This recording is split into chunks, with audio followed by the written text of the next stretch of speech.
Lucas 23, do 33 ao 43, está registrado a história mais linda de amor, a crucificação de Jesus. E essa história está repleta de paradoxo, porque o lugar da morte se tornou o lugar da vida.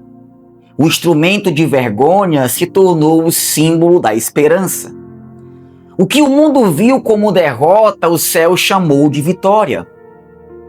E, sinceramente, poucas cenas na Bíblia são tão intensas, tão profundas e tão humanas quanto o momento no Calvário. Hoje, no primeiro vídeo da série Sermões, eu quero te levar para esse cenário. Não para te impressionar, mas para te confrontar. Porque a cruz não revela apenas quem Jesus é. Ela revela quem nós somos diante dele. Estamos no Monte Caveira, um lugar sombrio, pesado, fétido, onde criminosos eram expostos para morrer com vergonha. E ali, no meio de dois homens culpados, está Jesus, ensanguentado, cansado, irreconhecível. Mas o mais impressionante não são as feridas, é a reação das pessoas diante dele. Ali debaixo da mesma cruz, há os que zombam e os que se rendem, há os que duvidam e os que creem, há os que pedem provas e os que pedem perdão. E é nesse cenário que surgem três posturas, contradições, três maneiras humanas de olhar para Deus. E só uma delas leva à salvação. Primeira contradição: eu já sei quem Deus é. Em Lucas 23, 35 diz: salvou os outros, salve-se a si mesmo se é o Cristo. É a velha arrogância humana. É quando a gente acredita que pode dizer a Deus como ele deve agir. Quem nunca ouviu argumentos do tipo: eu só acredito se ele fizer isso, eu só creio se ele me livrar daquilo, eu não aceito, não admito um Deus que permite o sofrimento. Mas quando tentamos moldar Deus à nossa imagem, não estamos adorando a Deus, mas uma ideia errada de Deus. Sabe, o grande mal desse século é: siga seu coração. Muitos dizem: Deus falou comigo, Deus me autorizou, foi Deus que abriu essa porta. Criamos um Deus com base nos nossos sentimentos, vontades e desejos. Aqueles homens tinham uma ideia errada de Jesus. O Deus dele jamais seria pregado numa cruz, e mesmo que fosse, desceria com pompa e grande comoção. Mas sabe de uma coisa? A cruz nos mostra que Deus não se prova descendo dela, mas permanecendo nela. O que o revela não é o poder de escapar, mas o amor de permanecer. Mas nós queremos ditar aquilo que Deus tem que fazer. Achamos que somos capazes de desenhar, descrever ou prever o comportamento de Deus. Muitos de nós entramos todo final de semana dentro de uma igreja para definir o que a gente quer de Deus. Mas em Isaías 55, versículo 8, está escrito: os meus pensamentos não são os seus pensamentos. Nós temos na Bíblia o exemplo de alguém que tentou moldar e reformular a ideia de Deus. Lembra de Pedro? Em Mateus 16, do 21 ao 23, está escrito: desde então, começou Jesus a mostrar aos seus discípulos que convinha ir a Jerusalém e padecer muitas coisas dos anciões e dos principais sacerdotes e dos escribas, e ser morto e ressuscitar ao terceiro dia. E Pedro, tomando-o de parte, começou a repreendê-lo, dizendo: Senhor, tem compaixão de ti, de modo nenhum te acontecerá isso. Ele, porém, voltando-se, disse a Pedro: para trás de mim, Satanás, que me serves de escândalo, porque não compreendes as coisas que são de Deus, mas só as que são dos homens.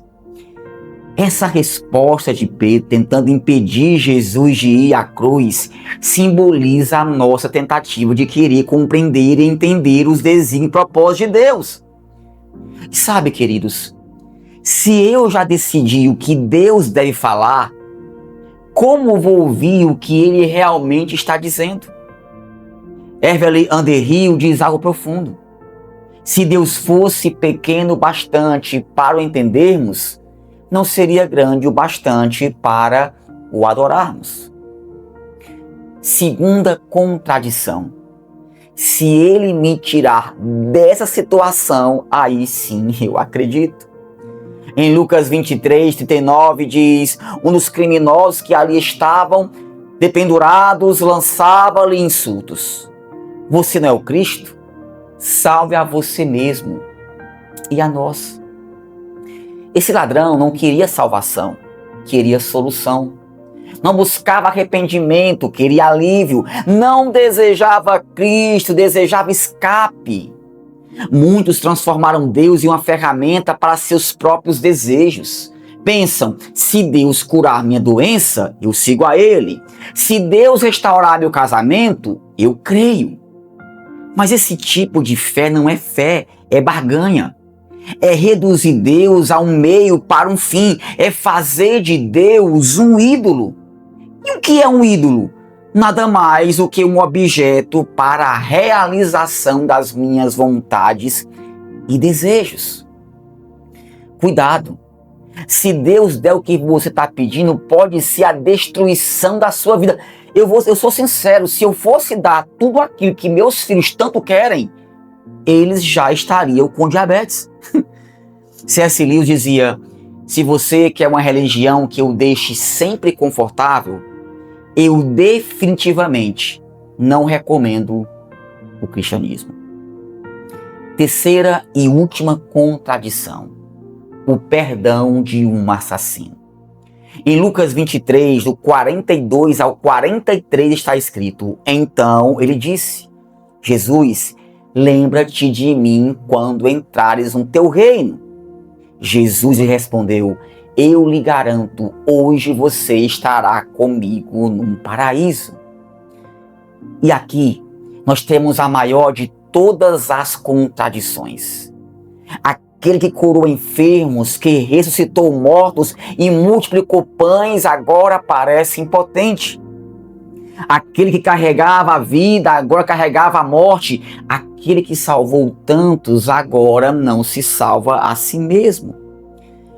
A cena é simplesmente chocante. Lá estava Jesus na cruz nu, ensanguentado, sujo, fedorento, as costas dilaceradas, o ombro deslocado, irreconhecível. O ambiente está escuro, nenhuma aparência de glória, nenhuma coroa na cabeça, nenhum trono, nenhum exército, apenas um homem ferido. Em Isaías 53, 2 diz: ele não tinha qualquer beleza ou majestade que nos atraísse, nada havia em sua aparência para que o desejássemos. Mas o salteador à sua direita grita: lembra-te de mim. Eu confesso que eu acho isso muito estranho. Mateus 27, 44 e Marcos 15, 32 mencionam que os dois ladrões zombavam de Jesus.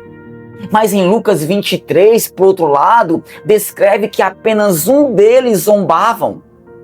Ou seja, ele mudou de ideia. Mas por quê? Pensa comigo, aquele ladrão não teve tempo de fazer boas obras, de se batizar, de provar fidelidade, nunca participou de uma célula, talvez nunca tinha entrado em uma sinagoga, mas ele teve uma revelação.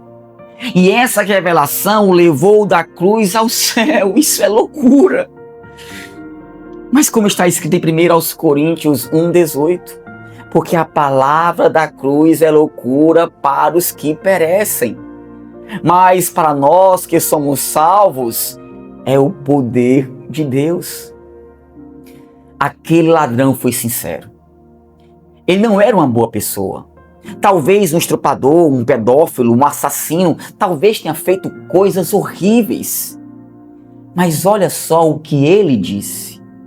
Nós estamos sendo punidos com justiça, porque estamos recebendo o que os nossos atos merecem, mas este homem não cometeu nenhum mal. Sabe, queridos, Deus será menos ofendido pela sinceridade de um pecador do que pela hipocrisia de um santo. A cruz é uma contradição. É o trono do rei que foi coroado com espinhos. É o altar do cordeiro que venceu morrendo. É o ponto mais baixo da humanidade, o ponto mais alto do amor. O que o mundo chamou de derrota, o céu chamou de vitória. O que o inferno celebrou como fim, o céu proclamou como começo. Max Lucado diz: a salvação não é uma escada que subimos, é uma dádiva que recebemos. A cruz é a maior contradição do universo. E a cruz continua fazendo a mesma pergunta até hoje. Qual dessas três posturas define o seu coração? A arrogância dos que acham que já sabem quem Deus deve ser?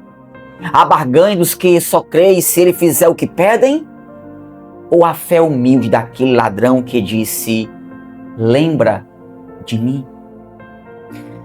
A contradição da cruz é essa. Por mais feia que ela pareça, é ela que traz a beleza da nossa salvação.